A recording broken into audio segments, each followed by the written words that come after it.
श्री कृष्ण गोविंद हरे मुरारे, हे नाथ नारायण वासुदेवा। नमस्कार, आप सभी का मेरे यूट्यूब चैनल पर स्वागत है। मैं आज बात करने वाला हूँ गीता दूसरे अध्याय 25वें श्लोक से। बहुत सुंदर बात है, आत्मा पर है। आत्मा क्या है? आत्मा को जानने के विषय में बात कही गई है कि यह आत्मा को जानना चाहिए कि आत्मा वास्तविक क्या है। आत्मा क्या है? आत्मा को ना तो किसी ने देखा है और न ही अनुभव किया है कि आत्मा है क्या। अगर अनुभव किया होता तो आत्मा में किसी भी प्रकार का विकार नहीं है। लोगों को दुख होता है, हर्ष होता है, शोक होता है, सुख होता है, राग होते हैं, द्वेष होते हैं, लेकिन आत्मा में किसी भी प्रकार का विकार नहीं है और हम में विकार भरे पड़े हैं। आत्मा सत्य है। कैसे सत्य है आत्मा? आत्मा नित्य है। कैसे नित्य है? आत्मा सर्वगत है। कैसे सर्वगत है? अचल है, सनातन है, अव्यक्त है, अचिंत्य है, निर्विकार है। ये सब कैसे है? तो हम आत्मा को हमें जानना है। तो आत्मा को जानने से पहले है हमें अपने अंदर अभिमान को त्यागना हो, क्योंकि हमारी बुद्धि से परे है। वो कैसे है? इसी प्रश्नों में आपको इसका उत्तर भी मिल जाएगा कि ये हमारी बुद्धि से परे है। और यहाँ पर बताया गया है कि अव्यक्त अचिंत्य, यानी कि इंद्रियों का भी विषय नहीं है इस आत्मा को जानने के लिए। अचिंत्य मन का भी विषय नहीं है। न तो किसी इंद्रियों के द्वारा जाना जा सकता है आत्मा को और न ही मन के द्वारा जाना जा सकता है। फिर इस आत्मा को किसके द्वारा जाना जा सकता है? ना तो बुद्धि के द्वारा जाना जा सकता है, न इंद्रियों के द्वारा, न मन के द्वारा। फिर आप किस बुद्धि के तर्क से इस आत्मा को जानोगे? कैसे पहचानोगे कि आत्मा क्या है? आत्मा किसे कहते हैं?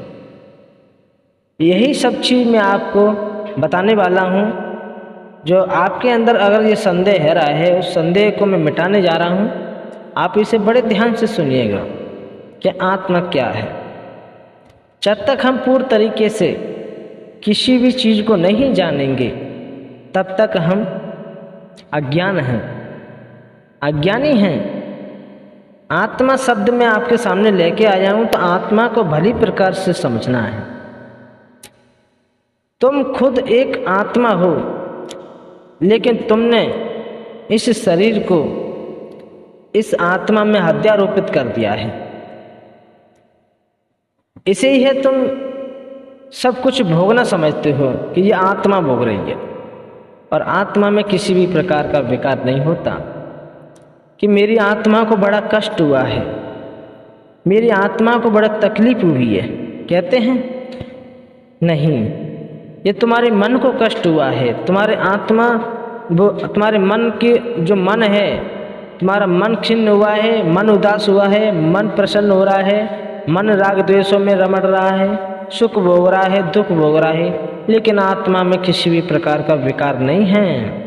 यही तो जानना है कि वह आत्मा है क्या।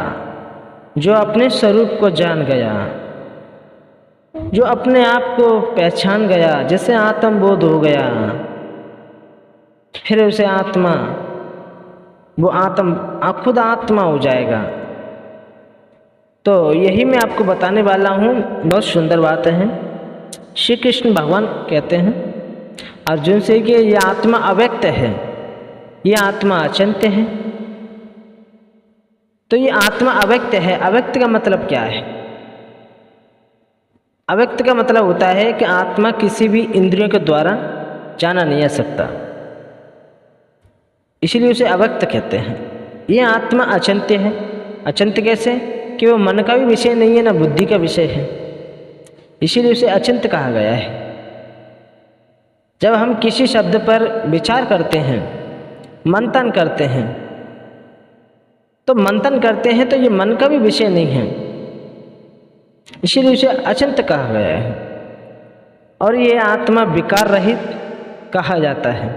इसमें किसी भी प्रकार का विकार नहीं है, न क्रोध है, न लोभ है, न मोह है, न अहंकार है। इसमें विषय रस ही नहीं है, इसमें राग द्वेष ही नहीं है, इसमें सुख दुख ही नहीं है। ना तो इसे आत्मा को जलाया जा सकता है, ना इसे सुखाया जा सकता है, ना इस आत्मा को काटा जा सकता है। तो इस आत्मा में किसी भी प्रकार का विकार नहीं है। और अभिप्राय यह है कि समस्त इंद्रियां अंतकण प्रकृति के कार्य व अपनी कारण रूपा प्रकृति को विषय नहीं कर सकते। इसलिए प्रकृति भी अव्यक्त और अचिंत्य है। जो प्रकृति तुम्हें दिखाई दे रही है वो भी अव्यक्त है, अचिंत्य है। इसे इंद्रियों के द्वारा नहीं जाना जा सकता और न ही मन का विषय है, किंतु वो निर्विकार नहीं है। जो प्रकृति जो है वो निर्विकार नहीं है, और आत्मा क्या है? आत्मा निर्विकार है। आत्मा निर्विकार है, उसमें विकार होता है, और आत्मा में किसी भी प्रकार की अवस्था में विकार नहीं होता। प्रकृति से आत्मा अत्यंत विलक्षण है। तो यह बहुत जानना बहुत आवश्यक है। यहाँ पर बताया गया कि आत्मा जो है उपयुक्त प्रकार से नित्य है, सदा एक रस रहने वाली है। अब सदा एक रस कैसे रहने वाली है? ये सत्य है। ये शरीर ही जन्म लेता है, शरीर ही मर जाता है, लेकिन जो आत्मा है, जो अंश है, वह नित्य रहता है, सदा एक रस रहता है। इसमें किसी भी प्रकार का विकार नहीं है। नित्य सदा रहने वाली ये चीज है, इसका कभी भी मरना नहीं है, किसी भी काल में इसका जन्म नहीं है। सर्वगत, ये सब जगह है। आत्मा सब जगह है। जैसे कि वायु है, वायु सब जगह है। एक भी स्थान ऐसा नहीं है जहाँ वायु का प्रभाव ना हो, वायु ना हो, सब जगह वायु है। इसीलिए बस जानना बहुत जरूरी है कि आत्मा क्या है। अचल है, इसका चलना नहीं है, ये अचल है। ये बात समझने की है। जहां भी तुम जाओगे वहां तुम्हें वायु अवश्य मिलेगी, क्योंकि तुम जो सांस ले रहे हो वो क्या है? वो वायु तो है। जहां जाओगे वायु मिलेगी तुम्हें। ये अचल है, इसका कहीं आना जाना नहीं होता है। लेकिन इसे तुम चल समझ रहे हो, तो इसमें मैं आपको कुछ कह नहीं सकता हूं, क्योंकि जो पांच तत्व हैं, जो पांच तत्व हैं वो सत्य हैं, सदा रहने वाले हैं। आप चले जाओगे लेकिन हवा फिर भी रहेगी, अग्नि फिर भी रहेगी, आकाश फिर भी रहेगा, अग्नि फिर भी रहेगी। लेकिन तुम चले जाओगे, तुम कितनी बार अपने शरीर को बदलोगे, कितनी बार जन्म लोगे, कितनी बार मरोगे, लेकिन जो पांच तत्व हैं और आकाश, सूरज, चंद्रमा, ये सब सत्य हैं। जब तक हमें ये दिखाई दे रहे हैं, सदियों से चले आ रहे हैं, ये सत्य हैं। इसी प्रकार से जो ये आत्मा है जिसमें से सब प्रकट हुए हैं, वो क्या है? वो अचल है, सनातन, अव्यक्त, अचिंत्य और निर्विकार। जान लेने के बाद उसके लिए शोक करना नहीं बन सकता। तो यहां पर मैं आपको यही समझाना चाहता हूं कि आत्मा को आपने क्या समझा, आत्मा को कैसे जानोगे। तो यहां पर बात बहुत बड़ी हो जाती है कि आत्मा को जानना है तो हमें उस सत्य को जानना होगा जो सत्य प्रत्यक्ष में है, हमें दिखाई नहीं दे रही। बताने से ही तुम उसे अनुभव करोगे कि हाँ ये वास्तविक बात सत्य है। लेकिन क्या सोचा कि सत्य क्या है? नित्य सदा एक रस रहने वाला क्या है? सर्वगत क्या है? अचल क्या है? कभी विचार किया? आत्मा को मैं किसी भी प्रकार से आपको बताऊं कि ये आत्मा है, आप नहीं समझ सकते जब तक आप स्वयं इसकी खोज नहीं करोगे कि आत्मा क्या है, तब तक आपके समझ में नहीं आ सकती। इसीलिए आत्मा को अगर जानना है तो आपको शास्त्र पढ़ने होंगे, शास्त्रों का अध्ययन करना होगा। शास्त्रों में जो लिखा है कि हम अपने अंदर जो विषय हैं, इन विषयों को कैसे दूर करें, इंद्रियों को कैसे जीतें, जितेंद्रिय मन को कैसे जीतें, ध्यान कैसे करें, मन एकाग्र कैसे करें, आत्म अनुभूति कैसे करें। जब तक आप इस चीज में नहीं चलोगे तब तक आप आत्मा को नहीं जान सकते। शांति क्या है, अशांति क्या है, इसको जानना बहुत ही जरूरी है। संतोष क्या है, असंतोष क्या है। जो हमें ये शरीर मिला है, ये शरीर हमें मुक्ति दिलाएगा, ये शरीर ही बंधन का कारण है। बार बार जन्म लेना, बार बार मरना, ये सब किसके द्वारा हो रहा है, ये बहुत जानना आवश्यक है। जब तक हम जानेंगे नहीं तब तक फिर हम मानेंगे कैसे।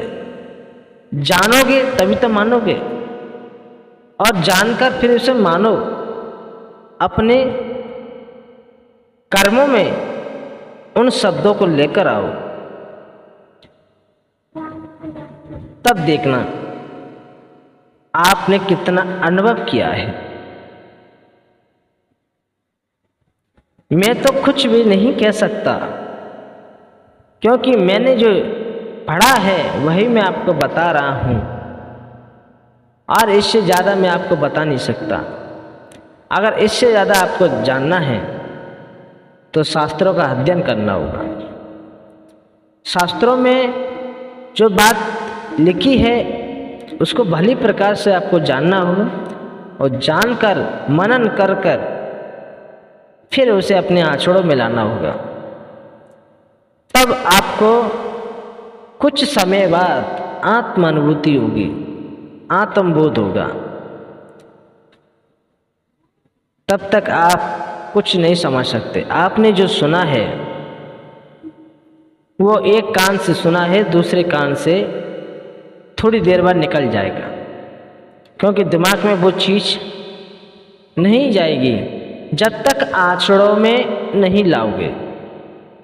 आचरणों में आने से हमारे संस्कार बन जाते हैं, वैसे ही, और वैसे ही संस्कार बन जाएंगे तो फिर धीरे धीरे धीरे धीरे हम उस चीज़ को जानने लगेंगे जिस विषय के बारे में हम जानना चाहते हैं। तो मेरे प्यारे श्रोताओं, भक्तजनों, मैं बस आपको यही समझाना चाहता हूँ कि आत्मा क्या है। आत्मा को जानना है तो हमें उन शब्दों को भली प्रकार से समझना है, अपने आचरणों में लाना है, जो सदा एक रस लेने वाली है। तो मैं अपनी वाणी को यहीं पे विराम देता हूँ। जय श्री कृष्ण, जय श्री कृष्ण, जय श्री कृष्ण।